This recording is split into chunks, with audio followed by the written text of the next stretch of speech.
Right, shall we kick off? Super. I can see we have 20 participants with us. So thank you very much for joining us on this beautiful evening. The session is recorded and will be available on YouTube afterwards. So please do share with your friends and family and anyone who think might be interested. So the webinar has been organized to discuss two very important topics: biodiversity loss and climate change. And not to be all doom and gloom about it, these are major societal challenges. We also want to explore how we can actually tackle, how can we rise to these challenges and what can we do? So I'm delighted to welcome a panel of speakers. We're going to have a discussion for about 30 minutes, and then we'll open the floor for a general Q&A. If you wish, as webinar participants, to type in the chat as we go along, you can do that, or you can save your questions till the end. So we'll open the floor for about 10 minutes and then we'll wrap up for the last 5 minutes. So all in all, we should be about 45 minutes. So the topic for discussion is tackling the dual crises of climate change and biodiversity loss. And I'm delighted to welcome panelists here. So we have Professor Yvonne Buckley, who's chair of the discipline of zoology in the School of Natural Sciences in Trinity College. Very welcome, Yvonne. Thank you for joining us. We have Gaia Scalabrino, who is the director of Trinity's NatPro, which is the Natural Products Research Centre here in Trinity College. Right. And last but not least, we have Mark Bennett, who is the director of Portal, which is Trinity's Innovation Hub. My name is Quentin Crowley. I'm delighted that you have joined us this evening. And I'm an associate professor in the discipline of geology, which is also in the School of Natural Sciences. So to get the discussion going, I thought what I'd do is to paint a picture, to look at things initially from a global perspective, so to kind of zoom out and look at the big picture. Quite often I hear the questions about, how important is climate change, or how important is biodiversity loss? So I thought we'd look at the kind of global scenario, and then we'd start to zoom in to look at a more Ireland-focused picture.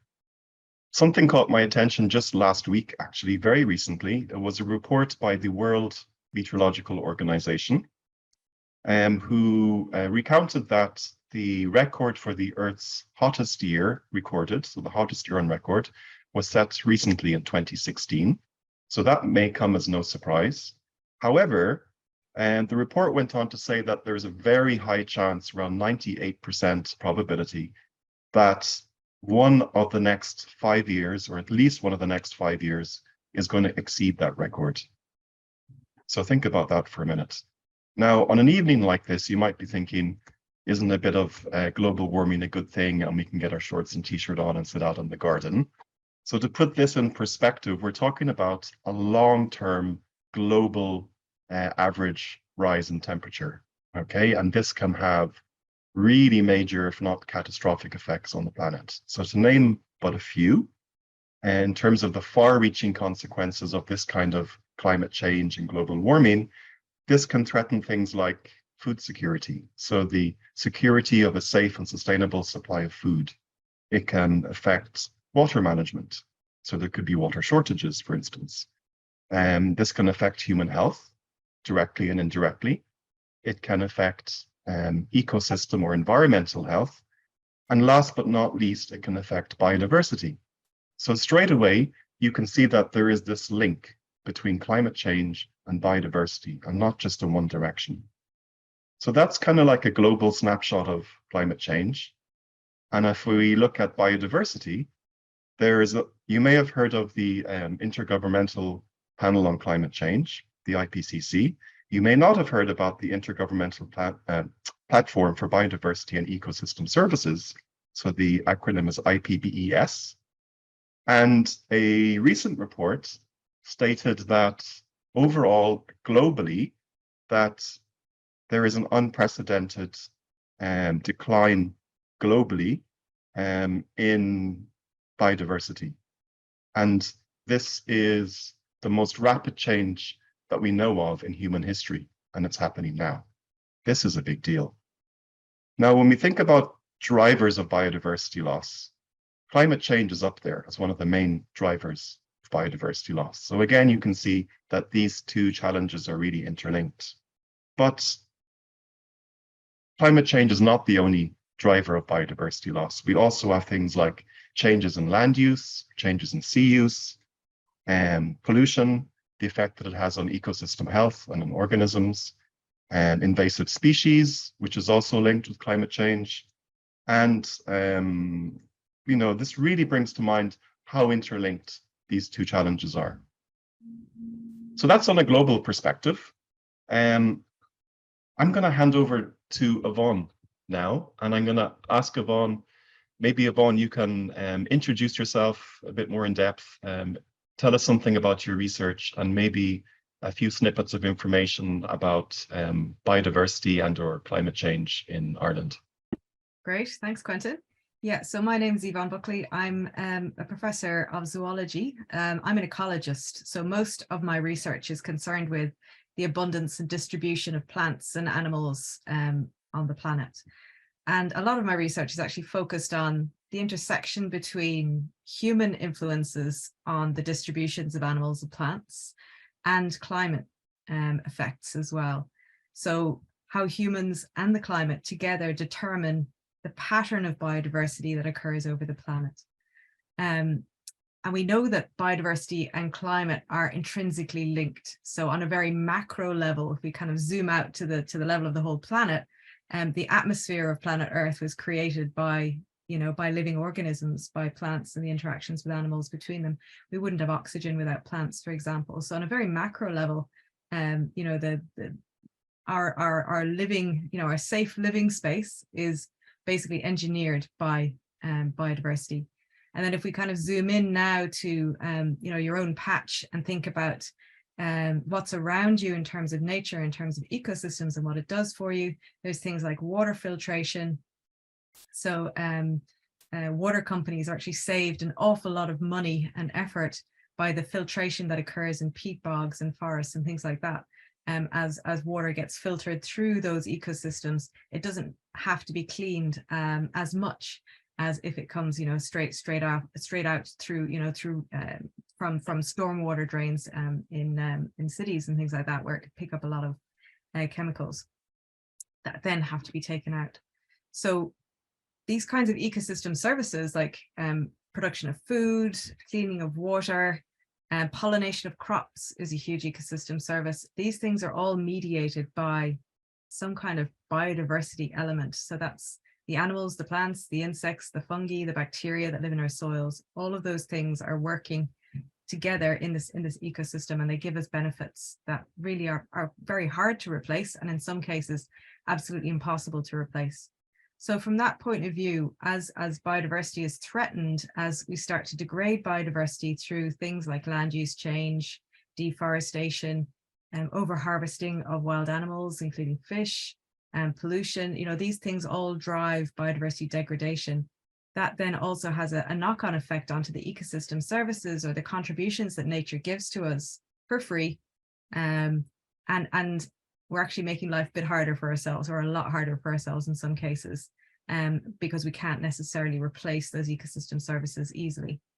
And just a fun fact that that gives you some idea of the scale at which we've changed the world. Just 4% of mammal biomass on the planet is actually made up of wild mammals, just 4%. So what's the rest of it, you might ask? Well, livestock are 62% of the world's mammal biomass. So 62% of the weight of mammals on planet Earth are livestock. Humans account for about 34%. And then wild mammals, nature, the wildlife that's around us is just 4%. So that gives you an idea of, we talk about numbers a lot, but that's one that's really compelling to me. Another great fun fact is that global poultry weighs more than twice the weight of wild birds. So there's double the amount of, farmed poultry as there are wild birds in the world. So that again just gives you a gut feel for the extent of how we've modified the planet and modified the natural world as well. So do you want me to kind of call a halt there, Quentin, and maybe pass on to some of the others? Sure thing. Thanks, Yvonne, for the intro. Gaia,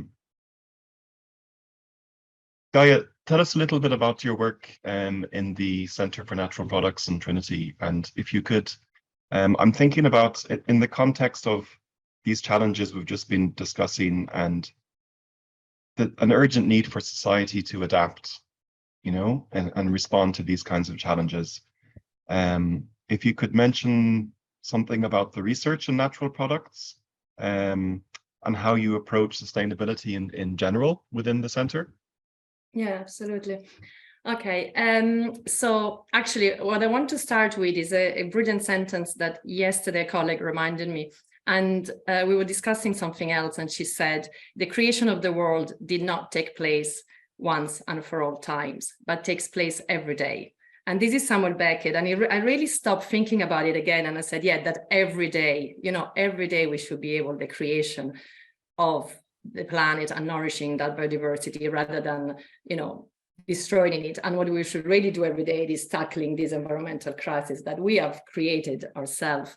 But anyway, in terms of what we do in NatPro, so I direct the Center of Research of NatPro, which is at the School of Pharmacy in Trinity. My background is in industry. I worked in life science all my life, following a PhD in organic chemistry, and then postgraduate in business and project management and regulations. But in the natural, then I moved to academia, and here what we do is really working with nature. So what we do is we apply nature to health, and we work with marine and terrestrial natural products, being, for example, plants or seaweed or cereals. And we apply chemistry and biology to create new products that can be applied to the pharmaceutical industry, to functional food like supplements, or cosmeceuticals markets as well. So the way we try to support sustainability is really, since we created the center from inception, Ellen Sheridan is the academic professor that funded the center. And when I joined her, we sort of decided, okay, sustainability should really be embedded in strategic and operations activities. And on one side, the center is there to try to make a positive impact, supporting bioeconomy, supporting plant-based products generation. But then we all know that unfortunately laboratory practices have a negative impact to the environment. So just to give an example, it says that laboratory generally generate 5 to 10 times more energy than an office. So it's very obvious in different sectors how much the laboratory consumption is there. So what we do in the NatPro Center is we really wanted sustainability to go from governance to daily operations and laboratory practice. So what we do is we believe we're trying to really embed sustainability in our culture. So every staff that joins the center undergoes Green Lab practices as part of the staff induction training, as part of performance review. In team meetings, we try to address, again, green practices. And at the end of the day, it's all down to that behavioral change. So try to change practices. And we do it through our work. So we work with policy. So we work with government in terms of, we're part of the Irish Bioeconomy Forum. So we support the government in that transition to bioeconomy. So with different stakeholders. Our projects are obviously aligned where feasible with the SDGs. And we have projects such as some of the projects is around valorization of biomasses. Take, for example, brewer spent grain as a byproduct of the brewery industry, and we try to use that to create new products. Or we work with plants, for example, and try to see how they can be used in different ways for health. And what we do in the lab, we try to have green lab activities constantly embedded in what we do. So we got green certification from a green lab, which is a green certification given from an NGO in US. And all our researchers are green ambassadors. So they really try to implement green practices in the activities that they do in the lab. And that's really what we do. So I think what works for us is that we're trying to embed sustainability at all levels. So it's not only management, only researchers, but we come together and we try to integrate this aspect in all our approaches, transdisciplinary within what we do. Amazing, Gaia. It's really impressive. It sounds like you're showing a lot of leadership in areas of sustainability, relating to innovation and using nature and getting inspiration from nature. That's really inspiring. Yeah. Amazing story. Mark, you've been very patient.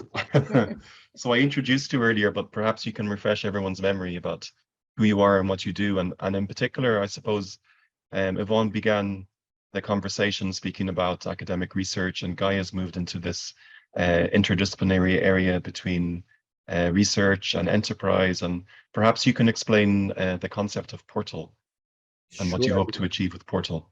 Yeah, I'd be delighted to. So Portal is in Trinity East, which I think is very important to mention as well, because its context is a new campus.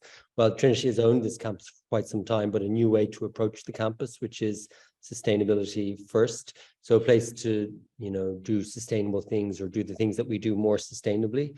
It's quite a broad church to understand that. I think, getting to the right answers for many different industries or sectors or research areas is going to be very messy, and we can't afford to be exclusive and one person trying to one up everybody else on being the most green.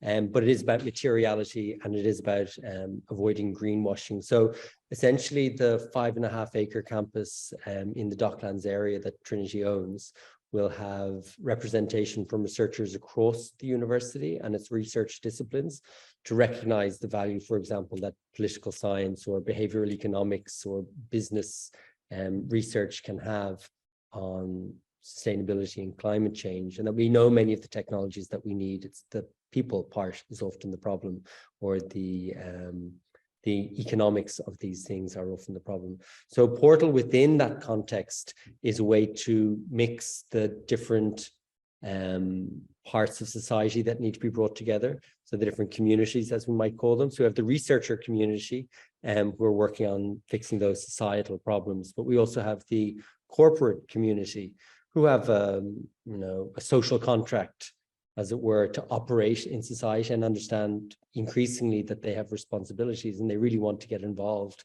in understanding what they are and how to do them. And there's the level of regulation. So, the CSR directive is coming into place. And so large companies are going to have to report on what they do. But I think we're at the more business end of changing what they do. When we get to the point of like deploying or applying or properly researching technologies.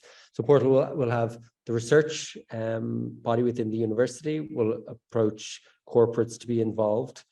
We'll have the spin outs and spin ins of the university. So Trinity College, if it has a very entrepreneurial researcher, will take an equity stake in a company that spins out of the university. So we'd like to house them because they're strange beasts that have this great mix between the researcher imperative, but also the entrepreneurial. And some of them can be remarkably successful and are great for the Irish Inc. sector. And then we'd have the spin-ins. So if we have researchers who are working on a problem and we realize that out in the market, out in startup land, there's a company that's very aligned to that research, we look to attract them in. And so those are the three broad areas. So the researchers, the spin-outs, spin-ins, and then the external startups who might be interesting for the researchers, the corporate community, but then also the local community. So understanding Portal and Trinity East's place within the community that it's within. There's an existing Docklands community, a very old and original one.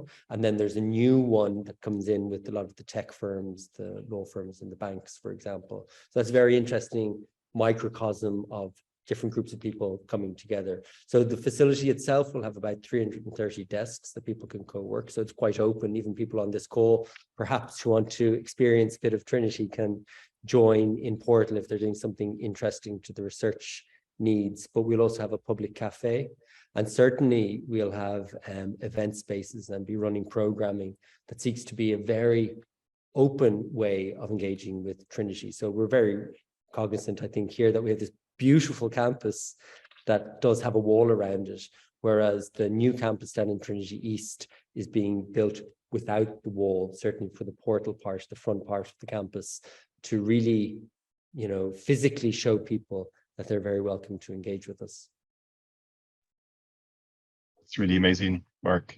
So you'd view Portal as a kind of a gateway for Trinity community to interact with other communities and vice versa. Yeah, it's a little bit of a Yes. nexus. I mean, I over the time that we've been working on this, and just so people understand, it won't be ready for another 16 months. We've started construction on it. But, you know, you can use various, I like to use food analogies. So it's a bit like porridge, and you get a big stick and you mix it. That's quite nice. But then also I like to use the yogurt analogy, which is now that we're coming, you know, we can see when it's going to open, we need to start hosting different types of enterprise or different types of researchers and understand who we want to have in the building, because those original cultures, those are the ones that will inform what the building is like when it's at its full capacity. It'll inform who wants to be involved. So rather than having to push our message out, we want people to come and pull the information out of Portal to really want to be engaged with it. That's not only for our college community. We're very happy being in the main campus, and why wouldn't you be? It's one of the most beautiful in the world. But, you know, the Trinity East campus is about 10 minutes walk away. Yes. Maybe people on the call, they might be calling in from all different parts of the city. But the way we would like people to think about it is that that's the place that you would go if you want to meet people who are interested in those parts of sustainability. Now, they might be, you know, you mightn't directly think that something like quantum science that we're looking to host in Portal is directly connected. But if we can crunch the numbers for, you know, weather patterns, for climate change, accounting, for example, Yes. with a quantum computer rather than with traditional computers, we can save a lot of energy to do that. So Absolutely. and also Can I discovery. Oh, sorry, I was just going to chip in here, if you don't mind, Mark. No, please. Go for it. Yeah, sorry. It just struck me that there's, you know, the importance of innovation in this field of climate and biodiversity. You know, I talked about problems, but, you know, ecologists also try and come up with solutions. And there's a huge, you know, there's an intersection here between what society can put in place and how research can contribute to that. And that's kind of this area of innovation, coming up with solutions that can be implemented in the real world. And in order to do that, we need lots of disciplines, lots of academic disciplines working together, but we also need enterprise. We need things like to figure out how to get flows of private finance into the restoration of ecosystems, carbon-rich ecosystems. So what do you need in order to do that? You need economists to figure out, you know, what kinds of financial products or facilities need to be made available. You need ecologists to figure out how much carbon is going to get sequestered, what the biodiversity consequences of different restoration techniques might be. You need a lot of data. Some of that data might come from drones, it might come from remote sensing, it might come from ecologists on the ground, it could come from distributed sensor networks. You need bioinformaticians or eco-informaticians to crunch all that data and put things together. You know, there's so many opportunities here for new solutions to be developed across, you know, from digitalization all the ways through to working in the field, to hardware, to dealing with, you know, data that we get from space. And the nice thing about working, you know, in that interdisciplinary way and working in somewhere like Portal is that you have interactions between all those different people, which is really exciting. And for people that are kind of solution focused, which quite a few academics are, as well as, you know, people in private business and people in society and policymakers, you know, if we can get a solutions focused community, you know, together from all of these different, coming from these different directions, I think, you know, that's a really useful way of thinking about the Portal project and how it can spark innovation for tackling the climate and biodiversity emergencies. Yes, so it's this idea of creative collisions. So, I mean, we have many of the pieces in place. We have the IoT companies, Dan Altor down there. We have Jenny McElwain as head of botany. She's got her bio zones down there. So I think another thing to mention about Trinity East and Portal is the whole idea that it is an experiment in itself. So, you know, really analyzing the way that we do these things, that it's a research project itself, because how we unstick, because you know what you described was wonderful, Yvonne, but then when we actually invite people in, we have to be able to execute the proof of concept or be the reference client, and we have to understand our procurement processes and understand the reality of, you know, it's all very, we love the idea of having a campus that's got original urban fabric that we don't have to be so careful of, that we can just implement and deploy, but it isn't always that easy. And what we need to do between, like in this 16 months while we wait for it to be opened, and Trinity starts already, is to work those things out. Absolutely. And if I can pick up on a few of the key phrases and key words I just heard there in the last few minutes.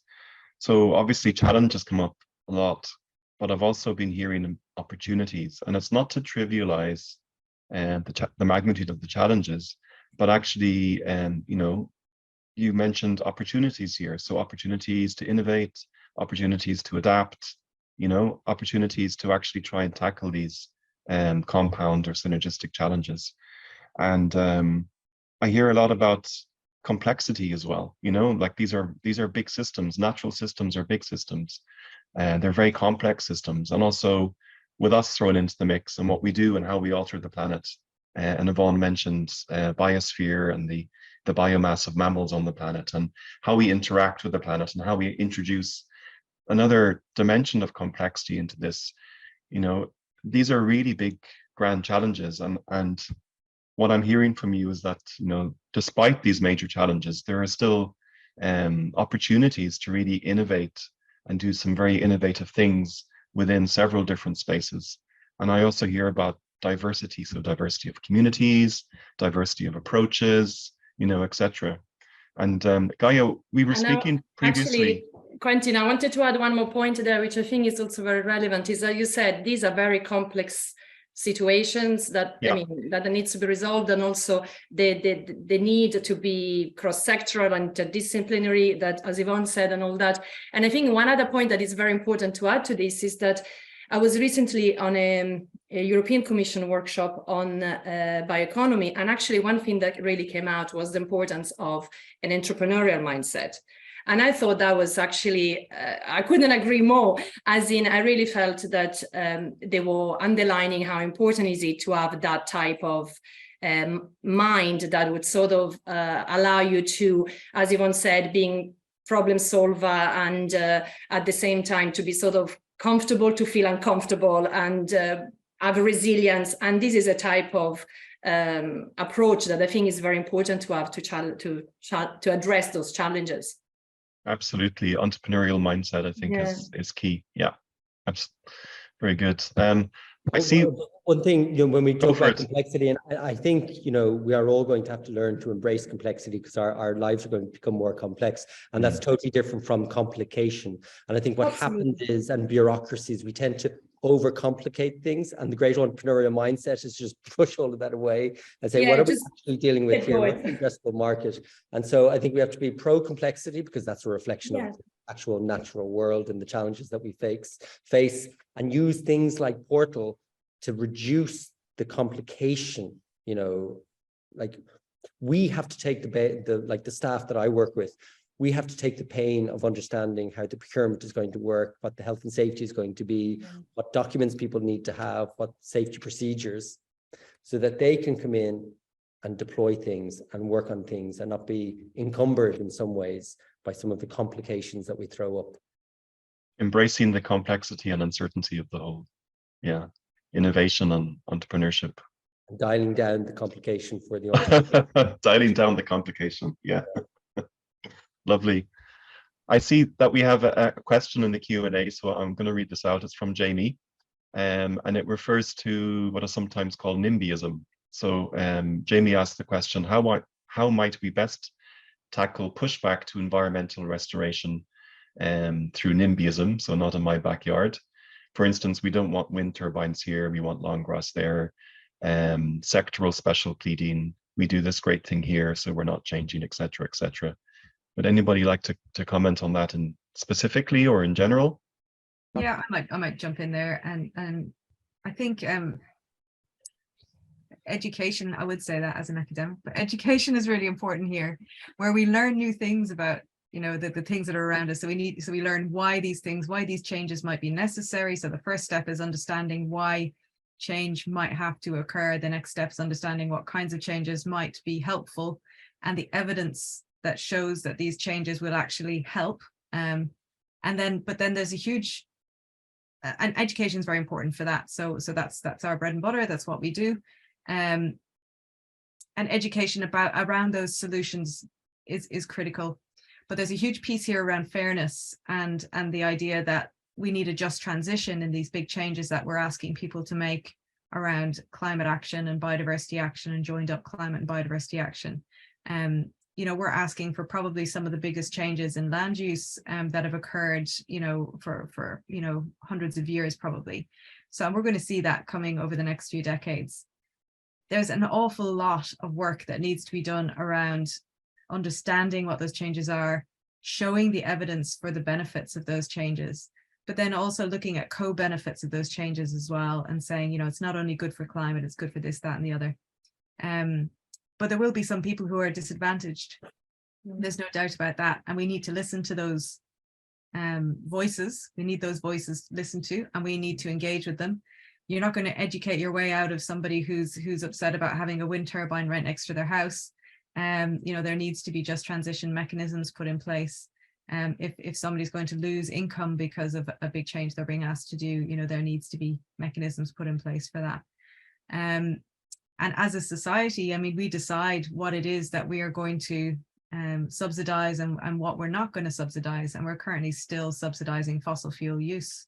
You know, so that's a choice that as a society and as a government that we are making. There are other choices we can make about subsidies that might be less damaging, I would suggest. And that could be part of this just transition. Yeah, so you know, I think it's not a case of just, you know, we know we're doing the right thing, let's drive on and do it. We really need to engage with people and understand where those barriers are, and try and find mechanisms, find ways to get around them. But, you know, that change is hard. There's no doubt about that. It's one of the most difficult things to do is change management. Yes, and generally people don't like change as a general rule. It's a good question, Jamie, and it's not one that's easily solved for sure. And in particular, if you think about the challenge of decarbonizing energy systems, so for instance, if we look at both onshore and offshore wind generation in Ireland, that is a change in land use from, you know, our historical land use, and there can be resistance to that. And I do think understanding people's perceptions about what this change actually means to them, if you were to speak in the example, for instance, of wind energy and upland peat systems in Ireland, for instance, really depending on the cohorts you speak to. So some may actually be really in favor of it and some may be against it, even within the same community. And there's a tendency for the what I call the public nearby. So the people who live near these proposed installations are generally not in favor of them. And a number of reasons are cited for these things, like blade flicker, change in the landscape, loss of cultural heritage, perceived risks, whether, you know, real or not, about landslides or bog rupture or changing hydrodynamics of bog systems, or loss of biodiversity, or, you know, it's a long list. Electromagnetic radiation from turbines. Whereas if you speak to the public nearby or the landowners, they tend to be overwhelmingly in favor of this. And I don't think it's just because they receive a financial income from, you know, long-term rental of the space. I'm sure that's part of it, but there's also something there about historical knowledge and a landowner's multi-generational knowledge of how their piece of land works and what has happened historically. And I think Yvonne touched on something here about education and knowledge. And I think really we need to be fully informed about, you know, the knowledge of these systems, of like landscape systems, and actually what might happen. And if this thing changes here, what might the precipitating events be, whether, you know, right here now or somewhere close by and far in the future. And I think that the more we're informed about this and the more that we understand people's fears and perceptions and their needs within communities and between communities, and engage these people in decision making, then these kinds of things have a much higher chance of success. And there are some interesting case studies, some in Ireland, some abroad. I know of wind farm co-ops in Denmark, for instance, and that have had quite a lot of success because local people have been involved in these kind of decision making, but they're also receiving some of the financial reward for taking some of this risk within the area. But certainly it's a complex thing. It's not a simple thing at all. Mark. Well, no, I just thought I'd say, you know, this idea of special pleading and to reflect on what Yvonne was saying about this idea of, you know, people being able to speak. For me, and the idea of fairness, like, I think everybody should do some special pleading. I'm quite like giving it a go to special plead myself. And the oil companies like doing a bit of special pleading, and the solar energy companies do a bit of special pleading. Trinity does a bit of special pleading. And I suppose it's recognizing people's right to speak, but also what weight we should give to each actor within the game and what their various vested interests are, and ultimately what the interest needs to be for us as a species, or as, you know, within our different sovereign areas, whether Irish or European, etc. Like recognizing, of course, that there are big things in play, so global oil geopolitics, etc. But I think sometimes it's pay to play on a global scene, and that I think we would all say is wrong.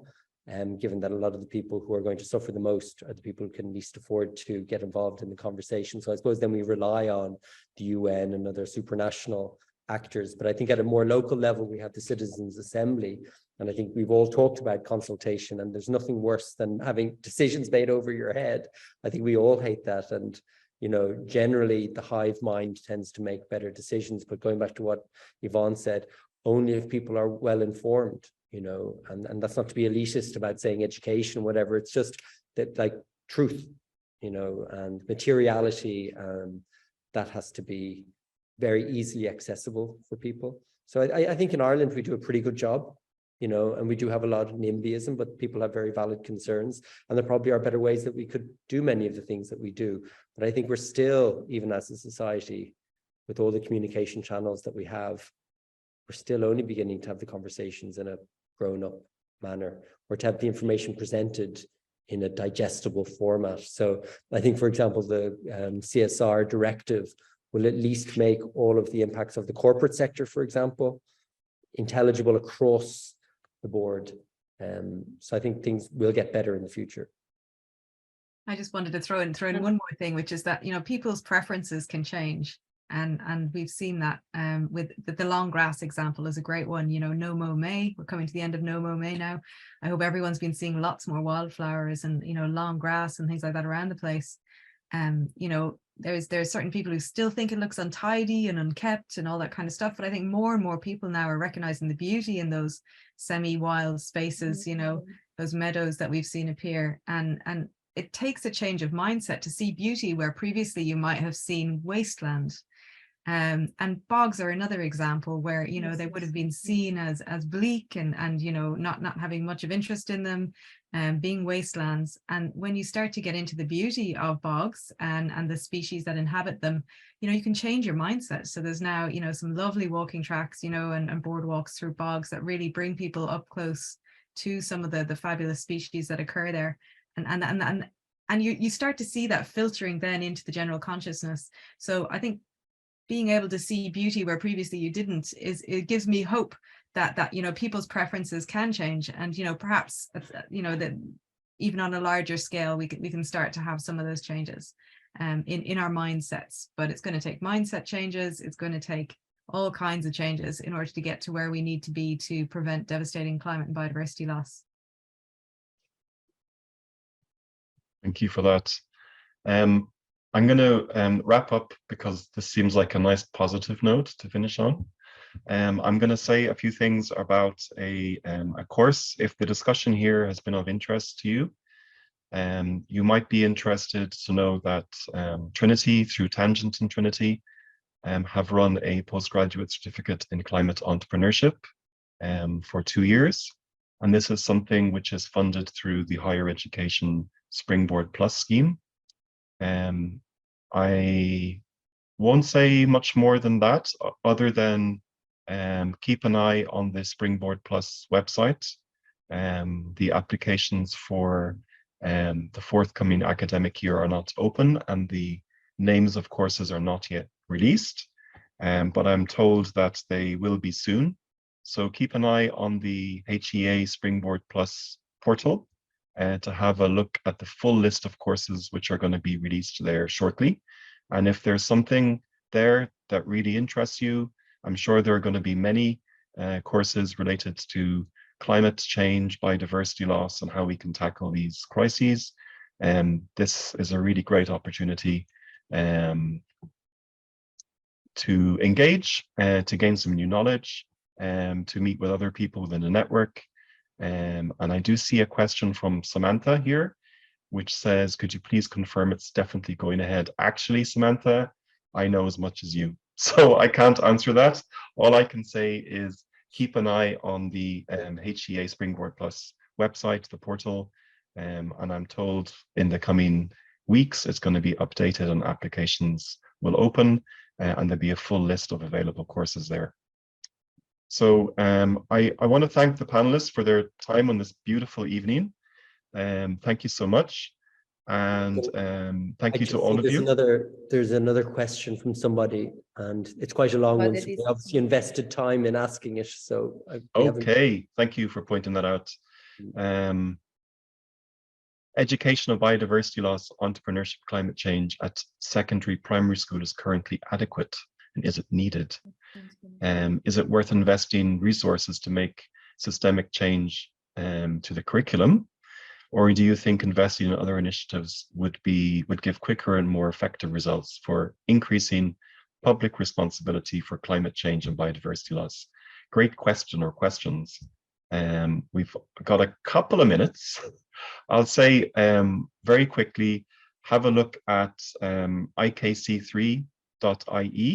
IKC3 is Ireland's Knowledge Centre for Carbon, Climate and Community Action. There are a number of initiatives in there, and they're mainly geared at higher and further education, but there are some which speak to the primary, secondary, and also quite a lot of these activities involve teachers who teach at these levels. There are a number of activities which are run, some are more workshops, some are short courses, modules, etc. So do have a look, and I'm sure there are others as well. So I'm just going to add, in addition, please do, Gaia. If you check NatPro, we're actually running a TY module on it's called Mind-Boggling, and it's all about the importance and the relevance. Going back to what Yvonne said, is like the change of mind around bugs and their importance as carbon sinks and biodiversity. And we're really trying to address really both your question and Jamie. We're trying to change the mindset of the new generation, or to make sure that they gain that knowledge. So if you want any information, just send me an email. That would be very interesting for us. Yeah, it keeps coming to mind when I think of it that I studied environmental science in Trinity. I graduated back in 1997, and when I was telling my little boy about bogs, I told him there were carnivorous plants there, and that obviously made him super interested and wanted immediately to go to a bog and have a look at it. So you never know what's going to be the hook or what's going to gain purchase on these things. So I think it's not only in the curriculum. I think it's also on RT Junior or any of these things. It's got to be out in society. And the other thing I would say, in my career and in like my entrepreneurial side of my career as well, peer pressure is just an awesome thing to behold. So some way of, not scapegoating people, but, giving people kudos for doing environmentally positive things and having that become a positive feedback loop. I think we haven't done that. We haven't cracked it yet. I think electric cars seem to be a little bit, people like to show that they have an electric car, but more like that, I think we'll get a tipping point. Yeah. And I was just going to add that I think mainstreaming these ideas, not necessarily having a separate, I know there will be a new leaving cert subject, for example, in climate change, but mainstreaming these ideas across the curriculum will be so important. So, pieces of written work in English on themes to do with climate and biodiversity, mainstreaming sustainability operations throughout schools, not just putting solar panels on schools, but also giving them feed outs of how much energy they're producing so they can use that as a teaching tool. giving funding to schools so they can put in polytunnels and vegetable gardens, and so that they can manage their grounds in a biodiversity friendly way. You know, so that's it's normal for students to think about and do these things all the time. Brilliant. So thank you everyone for attending, especially on such a lovely evening. And thank you, Yvonne, Gaia, and Mark, for joining me. And I really enjoyed the conversation. And hopefully this has given some people some inspiration and food for thought, and they'll think about making that step into further and higher education, maybe through Springboard Plus, maybe through some other mechanism. And thank you for joining us. And please keep an eye out on the Tangent social media. We're going to have a number of subsequent webinars over the next few months or so. So thank you, everybody, and good evening. Have a good evening. Thanks everyone. Bye. Bye. Thanks, Quentin.